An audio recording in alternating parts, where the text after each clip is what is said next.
नमामि रामं रघुवंशनाथम। ये हैं सरदार वल्लभ भाई पटेल।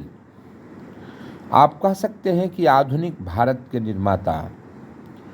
कहने को तो हम लोग राष्ट्रपिता महात्मा गांधी का नाम लेते हैं, लेकिन वल्लभ भाई पटेल का योगदान हिंदुस्तान को निर्माण में सबसे ज़्यादा है। वल्लभ भाई पटेल आज़ादी के बाद जो हिंदुस्तान हमें मिला था वो टुकड़ों में बटा हुआ था। आप कल्पना नहीं कर सकते हैं, जहां हैदराबाद का निज़ाम अपने आप को स्वतंत्र देश घोषित करता था, जूनागढ़ के नवाब भी अपने आप को आज़ाद मुल्क घोषित करता था और जोधपुर का हनुमंत सिंह तो पाकिस्तान से बात कर ही आया था। कल्पना कीजिए कि तीन मुल्क, हैदराबाद, आज का वो हैदराबाद नहीं, उसमें पश्चिम बंगाल, मध्य प्रदेश, छत्तीसगढ़ और उत्तर प्रदेश के हिस्से मिले हुए थे। क्या होता जो अपने आप को स्वतंत्र मुल्क घोषित करता था और हैदराबाद के निज़ाम ने उस समय 20 करोड़ रुपया पाकिस्तानी प्रधानमंत्री मोहम्मद अली जिन्ना को भेंट कर चुका था कि आप हथियार खरीदिए और कश्मीर को हथिया लीजिए और इतना मजबूत होइए कि आप हमको ज़रूरत पड़ने पर मदद कीजिए, मैं भारत में नहीं रहूँगा। बीपी मेनन सरदार वल्लभ भाई पटेल के ख़ास आदमी हुआ करते थे।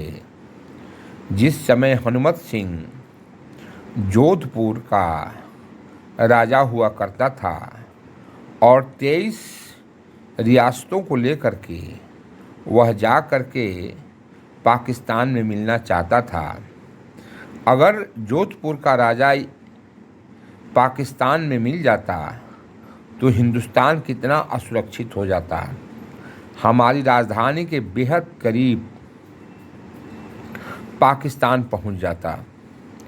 आप इसकी कल्पना नहीं कर सकते कि अंग्रेज़ों ने हमें टुकड़ों में बटा हुआ भारत दिया हुआ था और ये सारे कार्य वल्लभ भाई पटेल अपनी कूटनीतिक सूझबूझ से किया करते थे। सरदार वल्लभ भाई पटेल ने हनुमत सिंह जो जोधपुर के राजा थे उनके पास अपने दूत बीपी मेनन को भेजा, लेकिन क्या था, बीपी मेनन के गर्दन पर हनुमत सिंह ने रिवॉल्वर तान दी और कहा कि हम तुमको यहीं पर गोली मार करके तेरी लीला ख़त्म कर देंगे। हनुमत सिंह आकर के ये कहानी सरदार वल्लभ भाई पटेल को कहे। सरदार वल्लभ भाई पटेल ने हनुमत सिंह को अपने यहाँ बुलाया और कहा कि तुम्हारे पिताजी हमारे दोस्त हुआ करते थे और उनके मरने के बाद उन्होंने हमें ये कह दिया था कि मेरे मरने के बाद मेरे बेटा का देखभाल कीजिएगा। अगर तुम नहीं मानोगे तो हम और वहाँ के बीकानेर, जैसलमेर के जो सियासत है, सब मिल कर के तुमको ऐसा सबक सिखाएंगे कि तुम भूल जाओगे जीना और पाकिस्तान के पास जाना। हनुमत सिंह सरदार वल्लभ भाई पटेल के धमकियों के आगे झुक गया, यूँ कहिए कि टूट गया।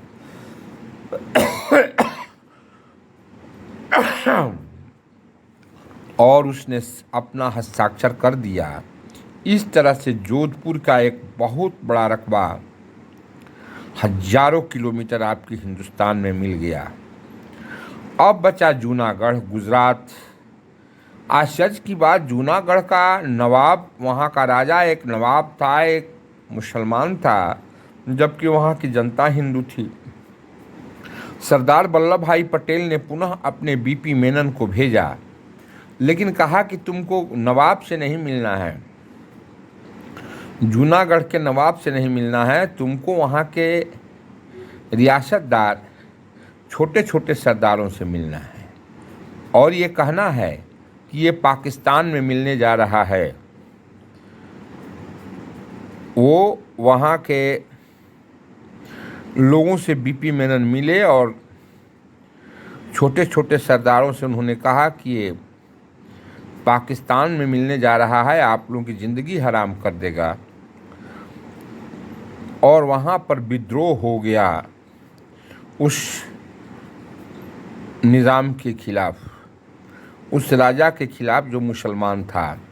वहाँ के लोगों ने कहा कि हम हिंदू हैं, हम नहीं जाएंगे। वहाँ पर पाकिस्तान में जाएगा कि हिंदुस्तान में जाएगा, इसके लिए वोटिंग भी हुआ। 1,91,000 लोगों ने कहा कि मैं हिंदुस्तान में रहूँगा और ओनली 91 लोगों ने कहा कि मैं पाकिस्तान में जाऊँगा। इस तरह से जूनागढ़ भी हमारे देश हिंदुस्तान में मिल गया। अब बच गया हैदराबाद का निज़ाम। वो कहता था कि हम आपसे कम नहीं हैं। और उस समय का हैदराबाद और आज के हैदराबाद में ज़मीन आसमान का फ़र्क था। उसमें पश्चिम बंगाल था, तेलंगाना था, मध्य प्रदेश था, छत्तीसगढ़ था, ये सब मिले हुए थे। इस तरह से वो तब सरदार वल्लभ भाई पटेल ने उसके ऊपर आक्रमण बोल दिया और उन्होंने